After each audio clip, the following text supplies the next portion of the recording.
પોરબંદર જિલ્લામાં સ્થાનિક સ્વરાજની ચૂંટણીની મતગણતરીની તારીખ 18 અને મંગળવારે યોજાશે, ત્યારે સેન્ટર પર યોગ્ય અમલવારી માટે તંત્ર દ્વારા વિવિધ આદેશો કરાયા છે.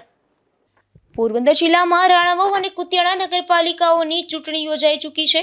હવે મતગણતરી થનાર છે, જે અંતર્ગત રાણાવાવ નગરપાલિકાનું મતગણતરી કેન્દ્ર સરકારી વિનિમય કોલેજ રાણાવાવ અને કુતિયાણા નગરપાલિકાનું મતગણતરી કેન્દ્ર સરકારી હાઈસ્કૂલ કુતિયાણા ખાતે 18/2/2025 રોજ મતગણતરી કરવામાં આવશે.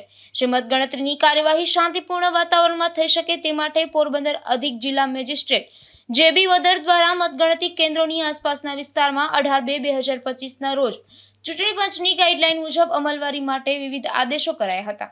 જેમાં કોઈપણ વ્યક્તિ સક્ષમ અધિકારી તરફથી ઇસ્યુ કરવામાં આવેલ ફોટોગ્રાફ સહિતનાઓને અધિકૃત પ્રવેશ પાસ વિના મતગણતરી કેન્દ્રમાં દાખલ થવા પર પ્રતિબંધ કરવામાં આવ્યો છે. તેમજ આવા પ્રવેશ પાસ સરળતાથી દેખાઈ આવે તે રીતે પ્રદર્શિત કરવામાં આદેશ કરાયો છે. તેમજ મતગણતરી કેન્દ્રની આસપાસના 200 મીટર વિસ્તારમાં સક્ષમ અધિકારી પાસેથી પૂર્વ પરવાનગી મેળવ્યા સિવાય 4 કરતાં વધુ વ્યક્તિઓ એકત્રિત થવા દેખાય તેમજ કોઈ સભા ભરવા અને સરઘસ કાઢવા પર પ્રતિબંધ મુકાયો છે. તેમજ કોઈ પણ વ્યક્તિ કે જેમાં ઉમેદવાર, તેમના ચૂંટણી એજન્ટ તેમજ મતગણતરી એજન્ટ સહિતના કોઈ પણ વ્યક્તિ મતગણતરી હોલમાં કે મતગણતરી કેન્દ્રની કમ્પાઉન્ડ વોલ સહિતના પ્રિમાઇસીસમાં mobile phone, cordless phone, wireless set કે સંદેશ વ્યવહારના અન્ય કોઈ ઉપકરણો લઈ જવા કે તેનો ઉપયોગ કરવા પ્રતિબંધ કરાયો છે.